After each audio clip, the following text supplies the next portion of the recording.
Are you tired of watching shows that only give you general social media theory and expect you to figure out how to apply it to your own industry? Join us for this week's episode of Social Chatter, the industry's longest-running social media marketing news talk show. Not only will you learn the latest breaking news, but you'll also gain practical advice on how to apply it. Now here's your host, Christian Karasiewicz.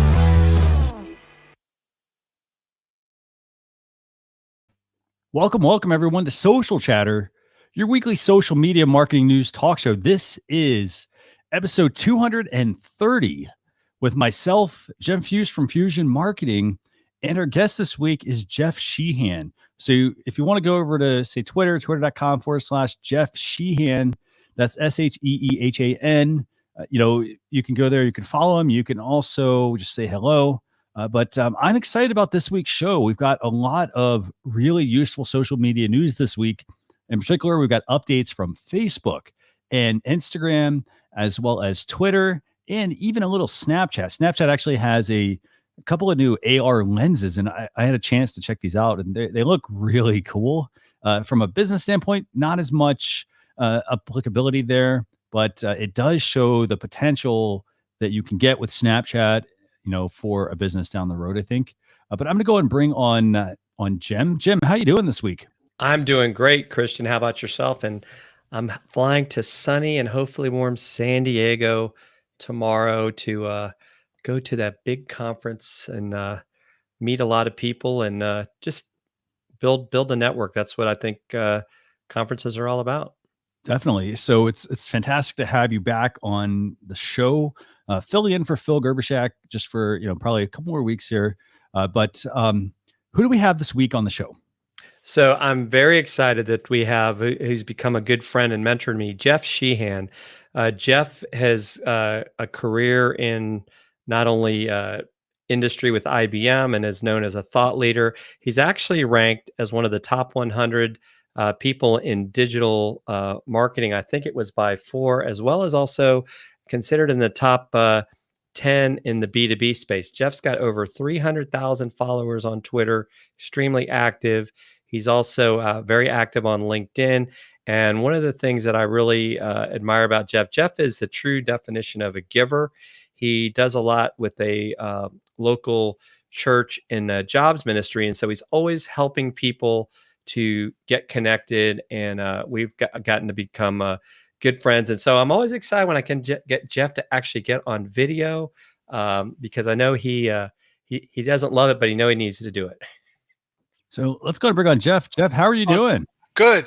Just trying to stay warm here today. It's a little chilly here in Atlanta, but what can you do? It is February still, and we haven't had much of a winter, quite honestly. It's been very, very mild and very rainy. At least the sun's out today, which is a real blessing because of the fact that we've had so much rain. It's incredible.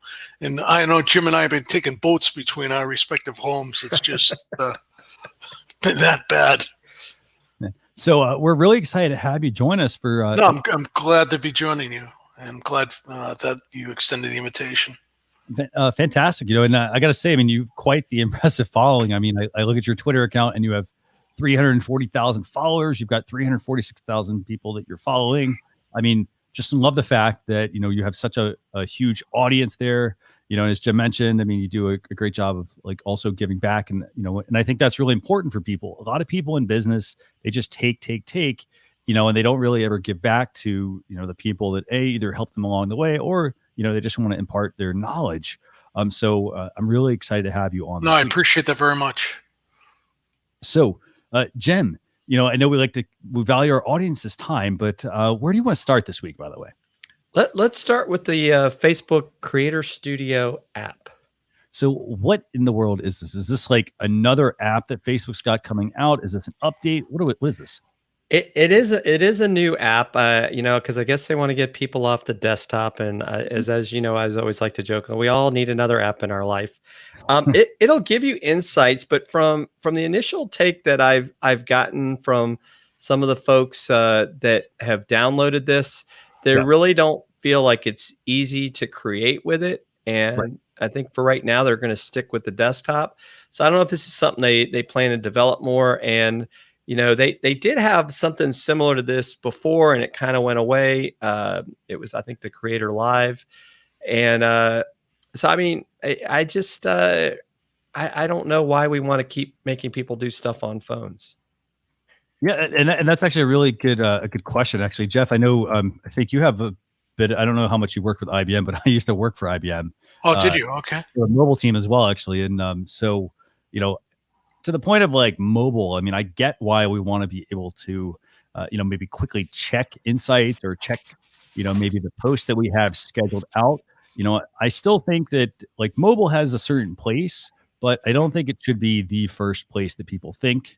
What do you think about this one, Jeff? I totally agree with you. I'm just more comfortable with the desktop, and anytime I can migrate to a desktop and do things in desktop, I feel a lot more productive, quite honestly, rather than trying to peck away at a screen on a mobile device. It just becomes very cumbersome, and it's just a lot easier to use a desktop.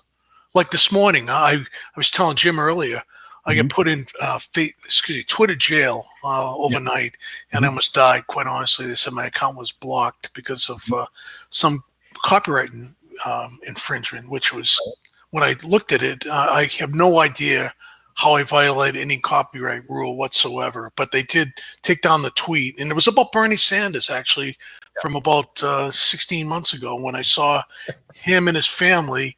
I didn't actually see him. I saw his family, however, at a place up in Burlington, Vermont, where they serving Thanksgiving dinner. And I wrote an innocuous piece about what he was doing and what his family was doing, and just talking about gratitude. And most people are not aware of that. All of a sudden, overnight, it was taken down by Twitter. And they said that I had violated copyright according to Sony Productions. And I was totally dumbfounded as to what I could possibly have done. But what I did is I got up, I saw that, and immediately went to my desktop to try to clarify what was going on. And I was able to reinstate the account and get off of block status. But nevertheless, it was the ability to go from my mobile device to my desktop and rectify the problem. If I had stayed on my mobile, I'd probably be still trying to figure it out right now, quite honestly. And you mentioned something to me that I thought was very important, and it's the fact that you talked about how you felt you could get more done on the desktop.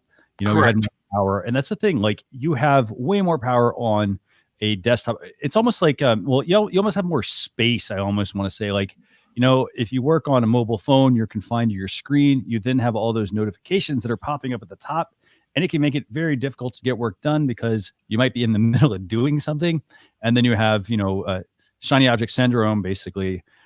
So SOS here. So now we're like, okay, I'm trying to do something and a notification pops up, and then my attention is immediately diverted to that, or I'm thinking about something and my focus is now diverted as well. So I think that's a great point you make about having a laptop. Jim, how about you? How do you work? Do you like to work on mobile, on a desktop? Well, I really, if I have to go mobile, I prefer to work on an iPad. I really try not to work on my phone if I don't have to. I mean, I will use it sometimes for Twitter, but even with Twitter, I prefer even using the desktop. I like using TweetDeck in conjunction with Twitter, because it allows me to really like monitor certain hashtags, certain lists, which it's not easy to do on the phone. And of course, I'm an all Apple guy, and so I like how I can seamlessly move stuff from one device to the other very easily, and I'm not having to get out, like a stick out and like, download file, upload file. And I realize the Windows world may have some of that available, but I just think when I'm at, like right now, I'm on my iMac. I mean, I have a MacBook Pro if I'm traveling. Right. Those are really my preferences, and even when you think about it, right? And I don't want to be using my thumbs for everything. No, I think those are great points, and also like the fact that what this Facebook Creator Studio app does now. So it's there for you, as you can see on screen, to help you manage your posts. So you create the content beforehand. You can now see them in the Facebook Creator Studio app. You can make edits. You can delete them, do what you need to do there. You can check your insights. So your Facebook insights definitely from there. And then you obviously can respond to messages. Now, in addition to this, you can manage multiple Facebook pages, but you cannot create new content. And personally, I like the idea of people planning ahead. I mean, if you really think about just like news media and whatnot, like they're not creating things on their phone for the most part. They are doing them from a desktop. Everything is being scheduled ahead or at least planned out as much in advance. And then they're doing the scheduling and then they're checking from the mobile device. Whereas a lot of people are trying to be, mobile first users, making all their content on mobile. And it really depends, I think, on the application. So Jeff, anything you want to share on this update for Facebook Creator Studio for iOS or Android? Again, I would probably not be using it. I would rather stay on the desktop and work on a desktop. Like this morning, for instance, what I did is I took a video, and Jim actually has been on my back about this with regard to videos, but of a talk I gave at Toastmasters on networking just recently. And actually someone had shared it in the Toastmasters group up in Louisville, Kentucky. So what I did is I actually wanted to share it with the local group here in Atlanta, which is District 44 Toastmasters. So what I did is I uploaded the video to the District 44 and then immediately went to my desktop and copied the information that I already had previously put out on Facebook over to the District 44. So I have to replicate things. If I had tried to have done that on my mobile, it would have taken me a month of Sundays. It's just easier to do that. So I'll upload the video and then go over to the desktop and put your copy in there. It's just more productive. So you have to look at things holistically. What really enhances your productivity? It's nice to say, well, I'm mobile friendly or I'm mobile this, mobile that. But if it's not really serving your purposes, if it's not productive, think about using the desktop to enhance your productivity. Definitely. And I love that example. I mean, I try to be a mostly laptop or desktop user. I use mobile in a pinch, but I do try to plan everything ahead of time. So that way I can just take my phone with me and I have access to it. There really shouldn't be any sort of emergency that comes up to where like I have to do a lot of really heavy work from that mobile device. Jim, any last thoughts you want to share on Facebook Creator Studio? I'm not going to use it. Not going to use it. Okay.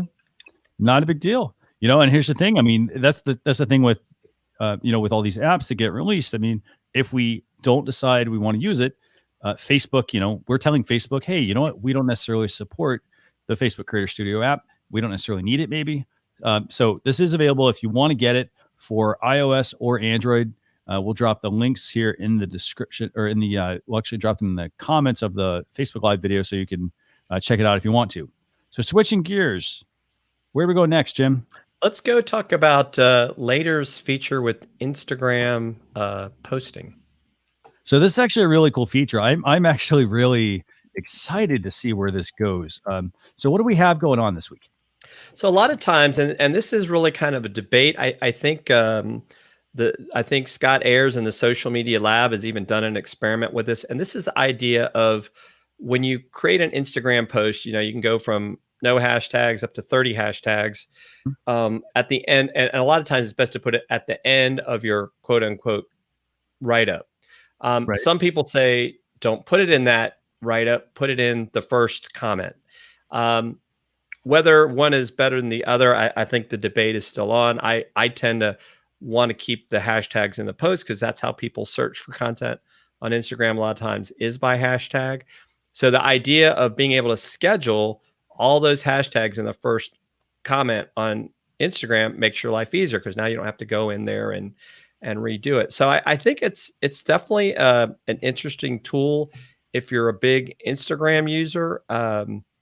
It's something that I have kind of fallen off the Instagram wagon, been more focused on LinkedIn and Twitter at this point. But I could see, I'll be curious to see how it takes, because really a lot of it too is people are talking about stories, right? And it seems like it could be a useful tool. Jeff, what do you think? Yeah, I would agree with Jim in that perspective. I use Instagram periodically. I'm not on it every day. I might go in and check it every day, but I don't post every day. Right. And I find it, very useful. And this tool looks very intriguing and something I might give a try to use. But you have to be careful on any of these tools, though. The old Pareto principle and also diminishing rate of return, everything that you do, you have to take that into consideration before you add any additional tools. Because again, getting back to productivity, it can really suck the living daylights out of your productivity. So you need to be cognizant of that and make sure you onboard very quickly and maximize your potential with this and use it for what makes sense for your business. Right. I guess I love the example, about like how this can actually zap your productivity. If you're spending, for example, all your time going back through, like doing comments or responding to comments, posting comments. I mean, if you're just literally just managing the channels, you're not actually able to then do other parts to grow your business. From a usefulness standpoint, I think this is a very useful feature if you are a business, because a lot of times you want to either you want to write up your Instagram post, and then you want to have a whole bunch of captions, and the thing is, we might struggle with that because we spend all of our time putting in, well, I got to get the right caption that goes with this item. And then, instead, by being able to schedule the first comment then could actually be where we put the hashtags that we want. It's also where we could actually put the first comment. So you're not limited to just like hashtags or putting a comment, and you can pick one or the other to put into your first comment on Instagram. I like the fact that this only lets you schedule one comment, because a lot of times when people go to schedule, like, people over automate. I think that's the biggest problem. So love this feature. Well, will the Kardashians start using this, I wonder, or what? That was a good one. So, by the way, we do have a question from a viewer. So Eileen, for example, is asking, can you do this with Tailwind or Pulse? To my knowledge, this is actually only available through later, that you can schedule comments on Instagram, or at least schedule the first comment. Apparently there's a big feature that they have received as well. So Jim, are you familiar with this one? If you can use it in Agora Pulse at all? I have not. I mean, I know you can do some like social stuff in there, but I had not really tried that but I'll, kind of goes back to what we're talking about. I really have not done a lot with Instagram of late to see if you can do that. So that's I would think they will. I mean, if it's something people want, they'll definitely add that feature. Yeah, definitely. I mean, Instagram, is like Tailwind is a really useful tool for this. But I think it will get to the point where like you can do scheduling or a form of scheduling. Again, it's one of those things where Tailwind, Agora Pulse, later they all have kind of come along at the same time, and one used to do one thing, one used to do something else. So I like the fact that you can. I think I agree with you. I think what's going to happen is you'll see all the platforms start to basically add this functionality. So to answer your question, Eileen, at the moment, it's to my knowledge, it's only a later feature, but I do expect it to come to all the other platforms at some point. So, any other thoughts y'all have on this new feature, the ability to schedule a first comment on Instagram using later? No, it's something I think I will try. I personally, I like the fact that it removes, like I don't have to worry about, well, when I post something, and I have important things I want to get at the top, there's going to be a whole bunch of people that are going to be like, well, first comment and, that kind of thing on a post, which doesn't really add a whole lot of value. Instead, you control your messaging, you control a bit of the post by having your hashtags, by being able to put that first comment into the post. And that could very well be something such as like, hey, check the link in the bio if you've still got to do some of that sort of stuff as well. I like the planning aspect of this. It makes me think ahead versus, let me automate all my comments, for example. So I'll be curious to see how it affects the algorithm. Yeah. If you have a comment in there.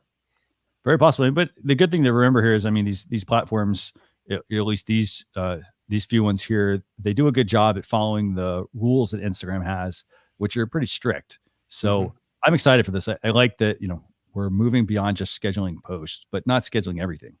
So,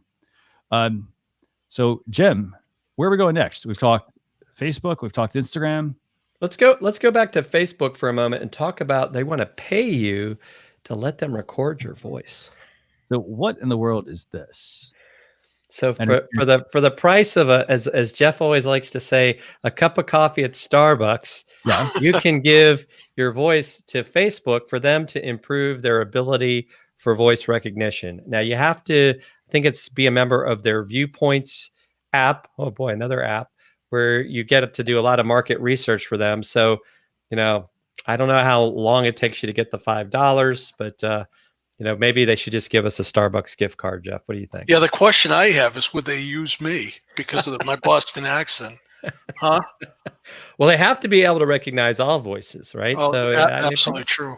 So I think it's here's the thing. Nightfall, you can tell Alexa. Sorry about that, by the way. So now, so that's one thing I can't stand when you load web page. It's auto playing videos. Come on.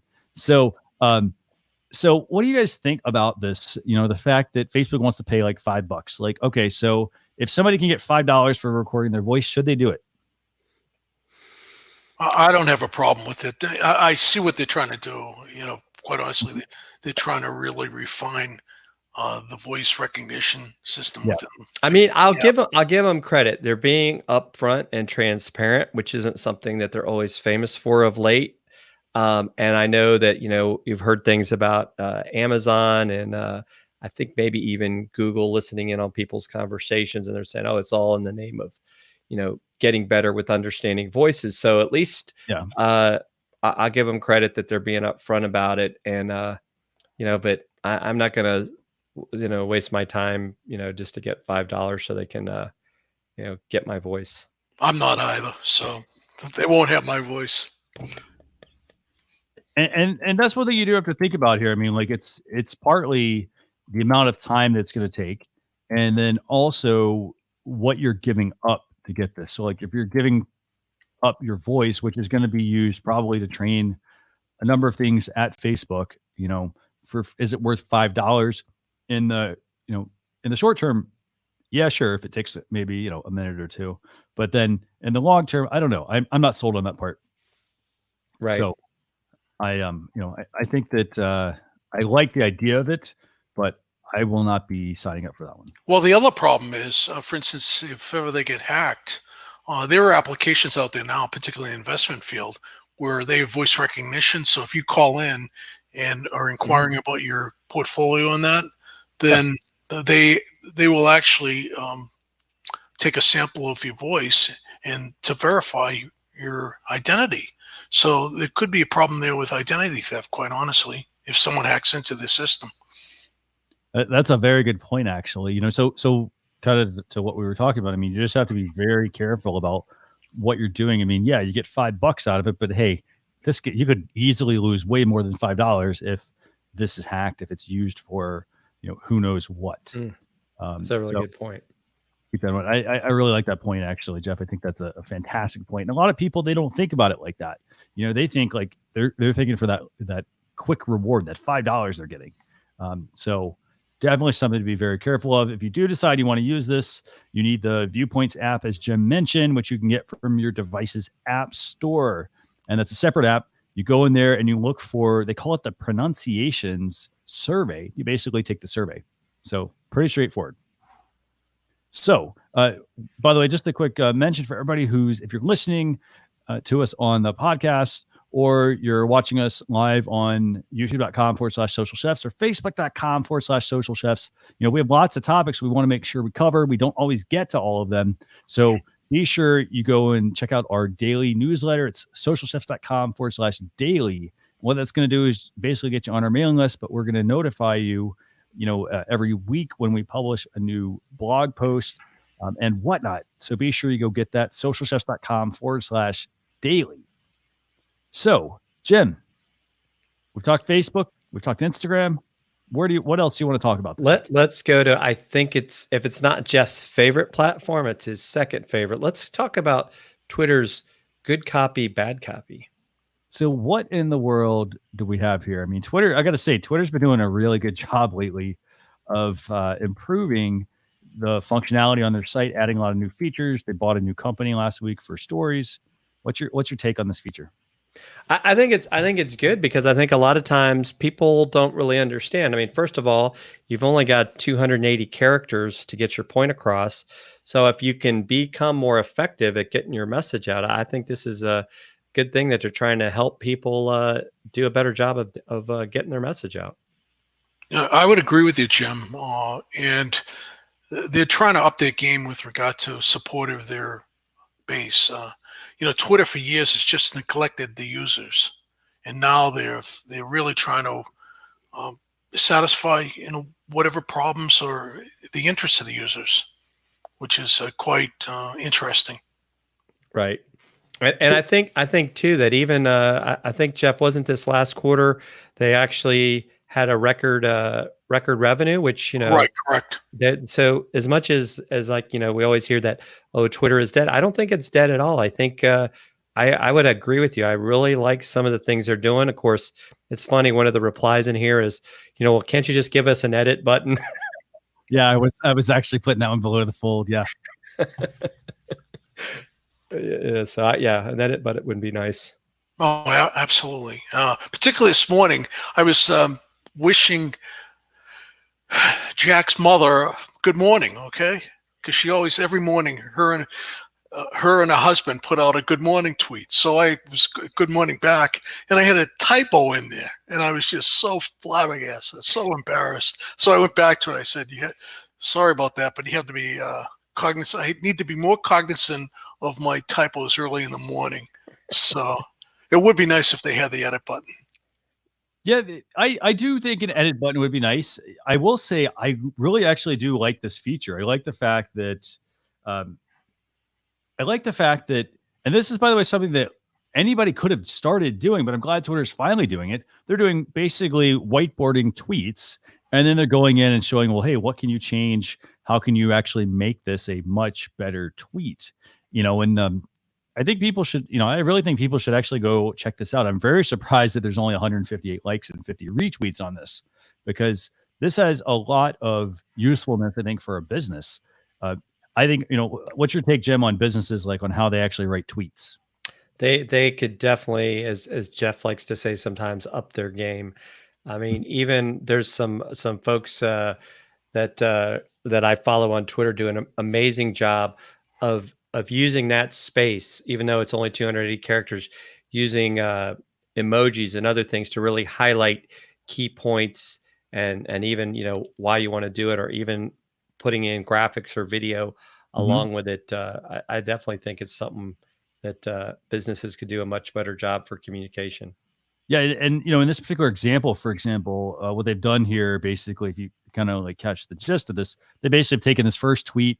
They're now saying, well, hey, you know what? You're putting a hyperlink, fantastic, except we need to clean this up a little bit. And they're actually, in a way, sort of selling just the whole, visual aspect as well on Twitter. I mean, taking that link, making it a lot more nicer to look at by adding, an image to the content that is being shared out. And that, I think, is actually a really important point to make. And it's the fact that when you publish anything on your own website, you should spend the time creating an image that goes along with the article, so that when somebody goes to share it, that it actually looks correct on Twitter. It's not just a hyperlink, and then anticipating, well, hey, someone's going to like find, my 144 characters, or 240, however many characters I have there, they're going to find it very useful and decide they want to actually go and click through. You need to actually go the route of creating a piece of artwork that actually sells your content, versus just having that link and expecting people. Yeah, there are a couple of things I'd like to add to this with regard to what Twitter's doing, and also this applies to any of the social media platforms. Yep. Nothing is cast in concrete with regard to what you do. There's no way of doing things that is absolutely correct versus something else. It's all about experimentation and seeing what works for you and what works for your audience. The other thing is, and I think I've shared this with Jim, one of the things that disturbs me about social media and marketing now, there are all kinds of statistics thrown out there that say, this is the year of video, this is this, this is that, and it talks about certain statistics.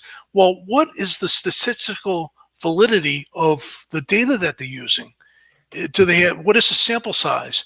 What is it predicated upon? And that's a classical mistake. I think people are enamored with statistics, but yet they don't understand what the sample size is. Is it valid? Is the data valid, or what? Or is it something that someone made up in their basement? And it's incredible with what is going on with regard to some of the information or disinformation that's being put out there. Definitely. And by the way, in our viewer, Eileen, she says, hey, I love this video series from Twitter. They need to put these out daily.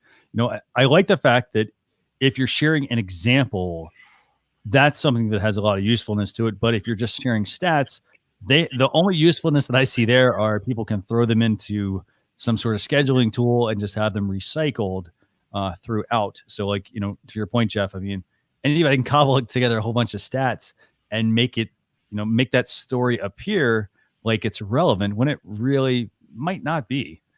So, as you mentioned, it's very important. You got to get to the heart of, all of the content, like where did it come from? What is actually going into it to determine, hey, why are these the top like trends for the year?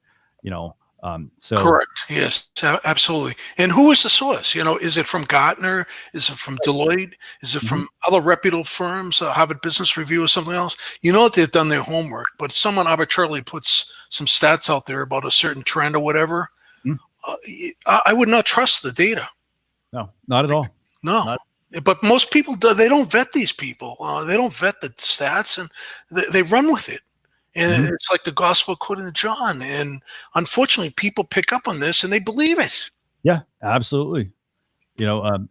Absolutely on that. And it is unfortunate. I mean, make sure you spend the time reading the content that you're going to share, and know what it is you're going to share. Don't just share it because, hey, it showed up in, for example, it showed up in Google News.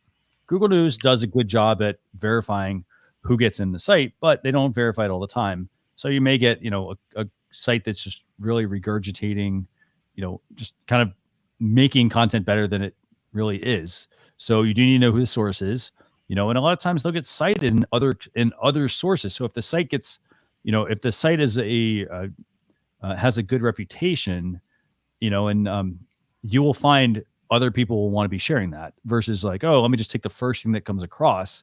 Like we do it each week with like our show. We try to vet all the content because there's news that comes out, for example, that's not always, some of it's not always current either. And it seems like it's current. So, you do have to make sure you read and vet everything before you share it. So, Jem, what do you think? Any last thoughts on this? No, I think we've beat this copy to death. So here's what I want to do, Jeff. I don't know if you got the questions that we had discussed earlier about like social selling, maybe, or right. Okay. Social selling. I've been a strong proponent of that for years, and one of the reasons being is I've been in marketing and sales for over 4 decades. I hate to say it, but I consider myself the grandfather in some respects of social media. I am a grandfather, by the way, with 2 and another one on the way early in April.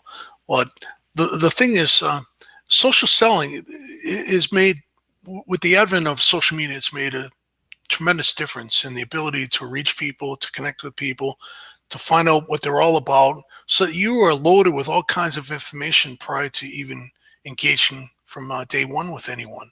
So you can really tailor your conversations, your meetings, and everything else to address their needs, and make sure you don't do anything that's going to really hinder your ability to sell to them. I think that's the fundamental thing. It's not a panacea. If you are a terrible salesperson to begin with, social selling is really not going to help you that much. It's all about selling. And I'm still a firm believer in cold calling and utilizing social selling to enhance the cold calling process. And again, social selling is one aspect of the whole marketing channel, the portfolio. So if you want to break down social selling for somebody, what is it exactly? Well, basically, it's the use of the social media tools that are out there, information to help facilitate the sale. Whether it's a sales funnel, you're up the funnel, or whatever area you are with regard to the sales cycle, it's just giving you the ability to take that information and use it to your best advantage.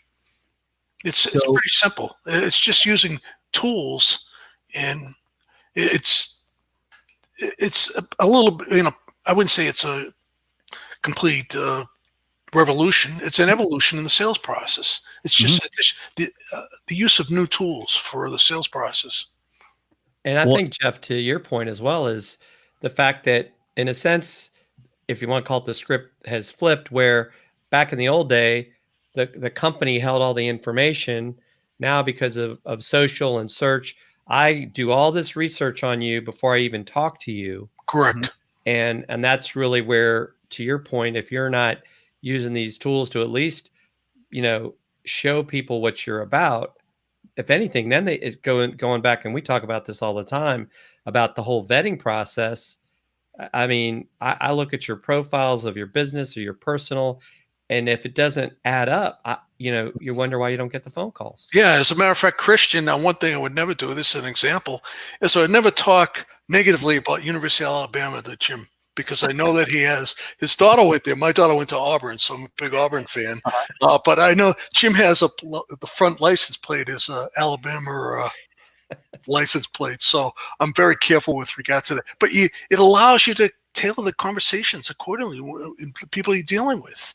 And it's incredible the amount of information you can find. For instance, I talk about this to job seekers.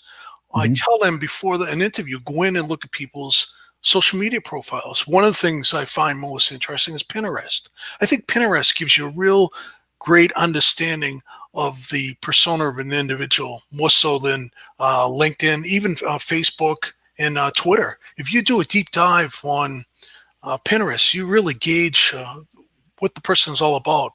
And then if you look at on Twitter, you look at what they're tweeting about, the tweets and replies, what they like, what they're commenting on.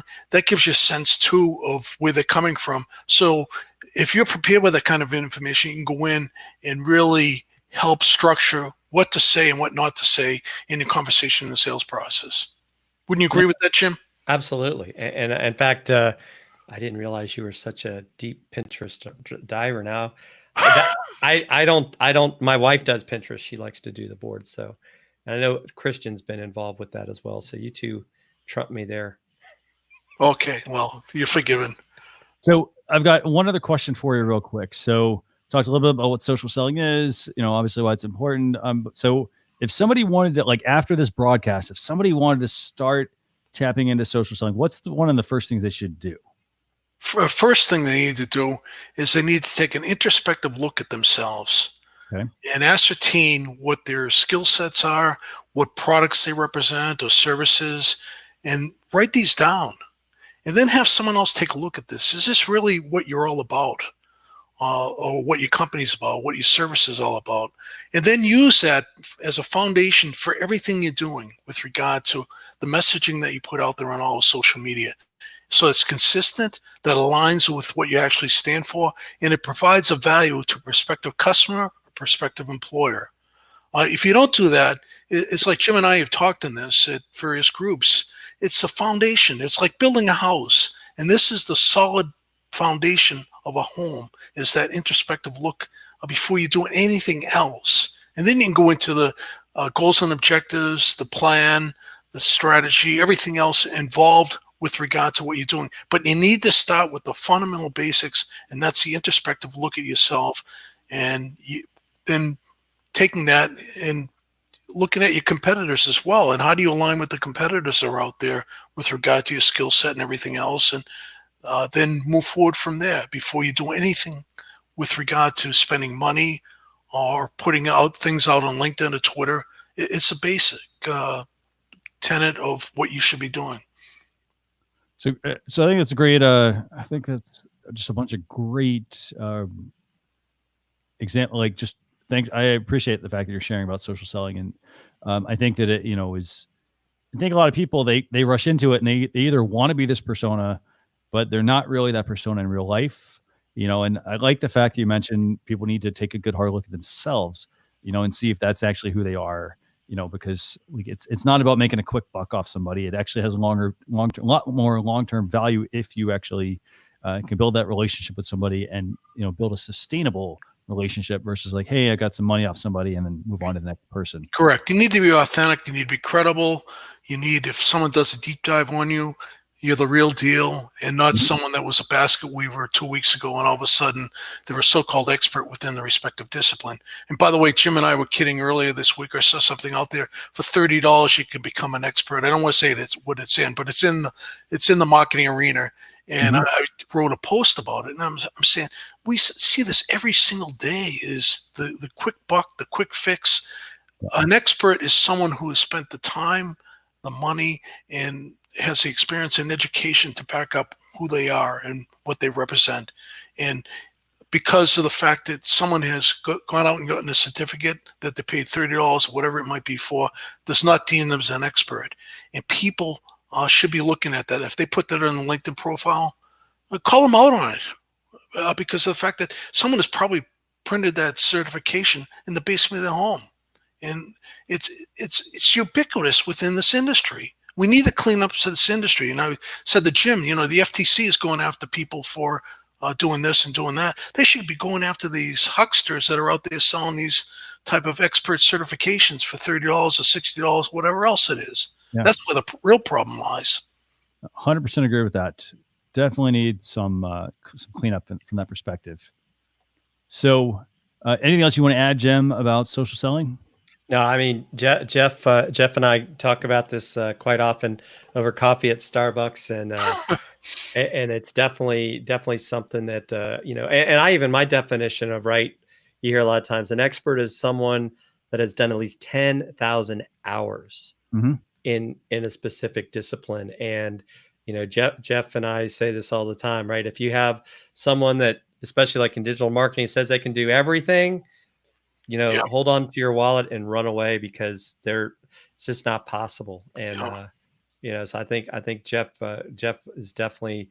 We had this discussion on Tuesday, as a matter of fact, at our networking meeting, about experts and generalists and specialists and what have you. And it's mind-boggling, mind-blowing, I should say, with regard to what people are doing. And we hear it day in and day out with regard to these people being generalists. They're thinking they can do everything. They can't, particularly in this marketing arena in this day and age. It's not like it was years ago. It's so complex, so many different things that you need to specialize in, that if you consider yourself an overall digital marketing expert, a marketing expert, a social media expert, then like Jim said, and like I've said many times, hold on to your wallet and pocketbook and run for the next exit. They can't be. No, absolutely not. You can't be, an expert in everything. It's not about like, okay, I have a certain niche that I focus on. I mean, you can be very good at something, but you can't be great at everything. Yeah, absolutely, without question. And for competitive purposes, I hated to do this. I put myself out there as a LinkedIn expert and a Twitter expert because I had to, for competitive purposes, because other people were doing it. And I've been at this for a long time. And it's just, you have to do it sometimes, but I do not consider myself, even with so many years of experience, as an overall expert within digital marketing or marketing and social media in general. Definitely. So we're going to switch gears now. So we talked social media news. We talked social selling with Jeff Sheehan. We're going to switch over now to the last part of the show, and that's tool time. And basically, as we always mention, and we share, these could be pieces of software, could be hardware. It really varies what we're going to share each week. And this week, I'm excited to talk about a couple of pieces of software. And we actually have a third tool this week. And the tool that we're going to talk about first is called Vimeo Create. Now, I'm a Vimeo user. I love Vimeo. It's great for being able to basically put your online portfolio of videos on their site. They also offer a live streaming package as well. So they do live streaming. And the great thing about that is they give you a lot of, you get high quality access to equipment. It's not just like, okay, great, it's another live streaming tool. So it's a great tool to check out. This tool, though, this is Vimeo Create. Have you had a chance to check this out, Jim? I have not, but it looks really interesting. I definitely want to check it out. But that's the problem when I talk to you, Christian. You always give me new tools, and I go down the rabbit hole. So I know you never get. That's why you can't come out of your house, right? You're too busy satisfying Christian and all the tools he gives you. But I love Vimeo, quite honestly, and I saw this and very, very compelling. Yeah, definitely. And it's available. They do want you to sign up for like a Vimeo, like one of the free plans. But basically what this does is it makes it easy for you to create videos for your social media channels. And I'm going to just go through this real quick. So like, you get access to obviously all these templates that are here. But let's go and let's just walk through the process for creating a video. Jim, so you haven't had a chance to play with this, but what do you currently use to create videos? I would say probably the ones I use the most. I like using Adobe Spark for one, if I'm creating it with clips. As you know, too, I've been using Content Samurai, I think now being changed to the name Vidnami. Right. I've used Wave a little bit, but my problem is like, it's like the squirrel thing. It's like, oh, let me try this one today, and I see new things, and I was like, oh, that looks cool. But I think the biggest thing, no matter what you're doing with video, it's really, you got to start getting user generated content, because there's too much of this stuff is just stock, Right. and I think people just are getting turned off by stock video and stock photos. Yeah. So what do you think about this, Jeff? I mean, like, you like Vimeo as well, just like I do. So what do you think about It's something I'll definitely take a look at, quite honestly, and in my spare time.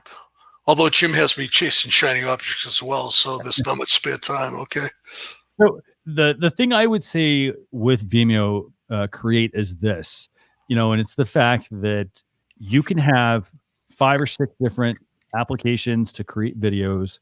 I would look at it I look at it like this. If I'm going to, for example, use Canva to do my editing, because Canva also, by the way, now offers video, but if I'm doing it for graphic design, it's going to all start to look the same if everyone else is using it. So where, you kind of look at the zigzag method, I guess, which is if everybody else is using Canva for like graphic design, maybe I need to go use something that's a little bit different. The same thing for video as well. But I will say this. I mean, the things I really like about this, I mean, you can quickly change your layout very, very, very simply here, but the fact that there's that, they have all these different templates, and it's actually made by a company that does video versus as a company that, decided they wanted to do video because video is popular. That's one thing I think you need to keep in mind here, but you do get access to different styles. You can do some music here. We've got lots of options for different aspect ratios. So your horizontal, your vertical, your square as well. We've got different color palettes that we can select, or we can do our own brand colors. So that's actually really important. It's not just like, well, hey, I can pick the primary basic colors. I can now select from different palettes that they've put together. And these are probably ones that they've, probably spent some time researching. Right. And then I can also add my own branding as well. And as I mentioned, you do have, there's a branding kit option here. You do have to purchase that using the Vimeo Create feature, but you can add your own logo, you can add watermarks. There's a lot of really cool things you can do. And this is a desktop only application at the moment for creating videos. So it's Vimeo Create. Anything else you want to add about Vimeo Create? No, I think it looks definitely worth checking out. So the second tool I want to talk about this week is called Clip Scribe. And Jim, I think you and I briefly talked about this, but you want to explain this one to viewers? Yeah, you want to pull it up real quick if you can? Yep. So we've got Clip Scribe. There we go. So what do we have going on here, Jim? Yeah, so another example of, and I want to say the stat, I don't remember who said it, Jeff, but 80% of people are watching video with the sound off. So captioning is so important, not just for that matter, but also let's think about it from an accessibility standpoint, that there's people out there that they're hearing impaired or whatever reason, that they got to see the captions, and a lot of social media doesn't take that into account. So this is a great tool to get that out there fairly easily. I think it's a really neat looking tool, but I think one of the things I've noticed about not just this one, but other ones, and we were talking about this, is you're limited into how much video you can actually transcribe per month. And that's really my only issue, because for the amount of video that I have been producing, and of course, a lot of it is live video, I couldn't use this plan. So if you're a company that's doing lots of short videos, I think this is a great feature. I think there's a lot of competitors, but the fact that you can get the captions automatically created really helps people. Takes away the excuses. Definitely. What do you think about this, Jeff? Yeah, no, it looks compelling, and it's certainly worth looking at. Definitely. So, and this is an interesting tool. So basically it lets you sub caption your videos for social media in minutes. So, if I'd look at it like this. So for example, if I were going to create a video, we could actually take the Vimeo Create tool and use as an example. So we could create our videos there. And then when we're finished, we could put them into ClipScribe and get the sub captions added to our videos. So then this way, when we upload them, everything is pretty much ready to go. So that's one option, but there are tons of different ways that you can easily add captions to your videos. But the good thing is you should do them, especially on a lot of the shorter video content. This one has, again, functionality to add countdown timers, to change the headline, and also this is available in some other tools that we've talked about before. But that's ClipScribe. From a cost standpoint, this one is available as, let's see, so there's a personal plan and a pro plan. And really, I mean, the main differences here. So it's the number of uploads you're going to do per month. So it's upload/transcription minutes per month is 30 minutes versus 80 minutes. And then if you scroll down, the only other difference really is, let's see. So they've also added, you have some more storage. You have a little more storage. So it's 30 gigs versus 80 gigs. And the difference there is $45 versus 90. And this looks like it's an annual price. Yes. So, from that perspective, I mean, you might, a lot of people charge like maybe say 10 cents per minute to do some captioning, potentially maybe a little bit more. If you're going to get $45 out of it, then maybe consider this. But if not, maybe stick with some of the options you're currently using. But that's ClipScribe for everybody. Now, the last tool I want to talk about, and I like this. I think that Jim, I think you and I have actually talked about this before. Like we talked about how, when people want to do live video, they typically are going to be using a desktop and it's going to be using a horizontal webcam. Mm-hmm. And this new tool, it's a piece of hardware, and it's the Logitech StreamCam. And I'm going to bring this up, and it's on the surface, it's going to seem like, well, I guess maybe the photo will give it away. There we go. So this is the Logitech StreamCam. Okay. So it's basically a 1080p webcam. It's kind of small. It's using USB-C, and it costs about $170. So on the surface, it's a webcam. It's an upgraded webcam if you're using the C920 or the C922, which were good. They were good webcams a while ago. They now have moved on from USB-A to USB-C. So the Logitech StreamCam. Now, where this webcam, I think, really shines is the fact that it's not just a horizontal webcam, but it also offers a vertical mode. So you can basically take this, you can put it on your laptop, and you can create your horizontal videos as you normally would.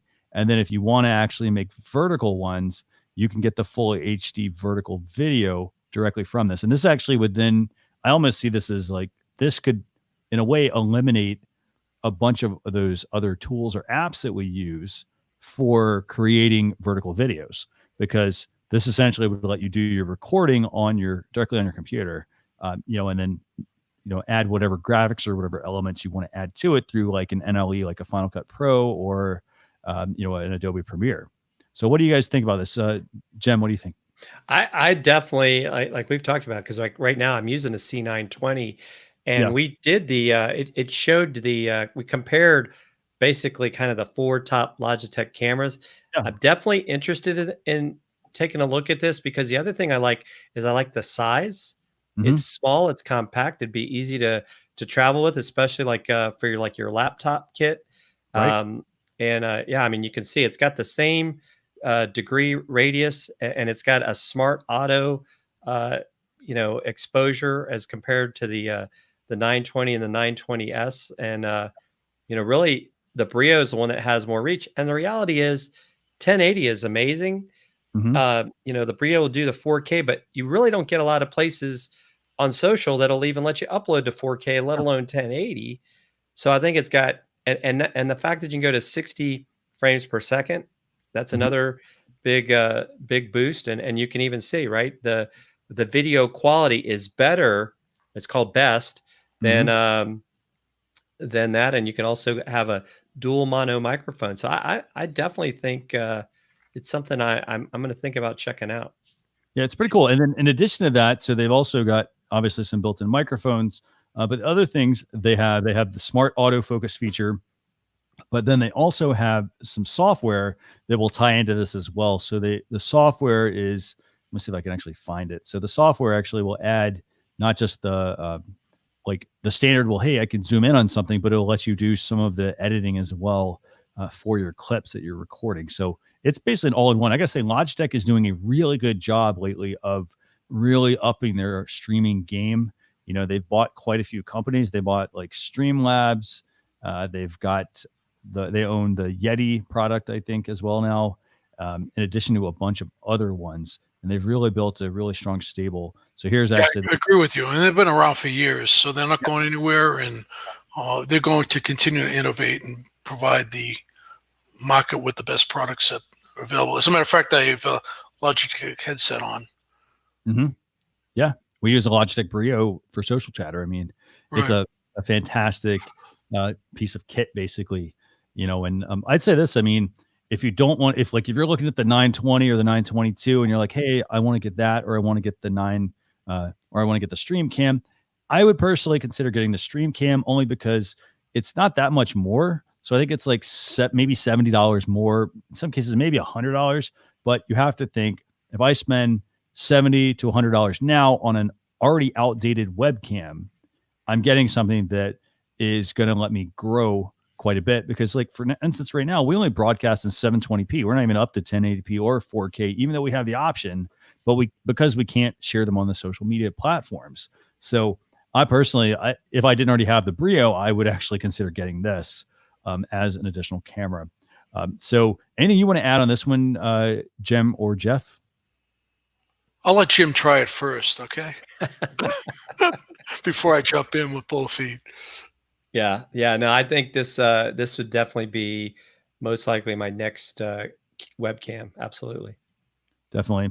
You know, and like I said, I mean, there's lots of options. I mean, when it comes to webcams, you know, the biggest thing I can recommend to people are, you know, is that if you're going to do any sort of live streaming, you want to have a separate webcam. You don't want to rely on the webcam that's in the laptop. For the most part, it's not very good quality usually. You know, so webcam, have a separate one. Microphone, have a separate one as well. You know, I don't use the stock microphone on the webcam. The only time I will do that is if it's like, well, hey, Jim and I are having a chat, you know, an offline chat, you know, just the two of us. I'll use something like that to be able to communicate with them, because it doesn't really matter at that point. Hey, I'm using a really expensive microphone to have a basic conversation. But if I'm producing something, I want to have the right equipment to produce quality content. So I want to put the best content in that, you know, presentation or that course or whatever I'm creating. But I want to make sure that my microphone and my webcam are also there, because I want it to look and sound the best that it can. So, so those are the tools that we have this week for social chatter, for tool time. I'm going to go and wrap things up, but I want to thank Jeff for joining us this week on Social Chatter episode 230. Jeff, if people want to get in touch with you, what's your like number one platform that you are always on where people should connect? Either Twitter or LinkedIn. Jeff Sheehan on Twitter, at Jeff Sheehan on Twitter, or LinkedIn, it's Jeff Sheehan 2010. Jeff Sheehan 2010. Perfect. Yeah, someone had already taken my name. So then I had the distinct pleasure of someone reaching out a couple of days ago. They tried to sell me JeffSheehan.com, but they wanted $7,000 for it. I said, sayonara, okay? Yeah, no, definitely. And you could have easily come up with something else. Yeah. Or flip it around, SheehanJeff.com. Or Right. So be sure you connect with Jeff. You know, so that's the first thing. Second thing I want to go through real quick is we're going to have a blog post recap with some additional topics. We talked about Snapchat. You know, that's something that they have an AR lens. It's not really useful from a business perspective, so we didn't want to include it in the show, but it is in the blog post recap, along with a couple of other topics that we didn't discuss this week. In addition to that, we also have social chatter available via Alexa. So you've got a flash briefing at socialchefs.com/Alexa. And keep in mind, you do not need to have an Alexa device, an Amazon Echo, to be able to play Alexa flash briefings. Just simply download the Alexa app from your device's app store, and there's an option to add the Alexa skill for social chatter. Would also, you know, if you want to check that out, that'll give you basically a very short synopsis, about a 7 to 10 minute episode of the show. You know, and in addition to that, we're going to be back next Thursday, right, Jim? Yep. Next Thursday, we're going to have Stefan Kaplan on. And he's going to be coming on at what time do we have, actually? Do you know offhand what time he's going to be coming on? Is it the same time? Let's see. Actually, yeah. So it looks like 12:30 next week. Actually. Okay. So we're gonna have him on at 12:30 next week.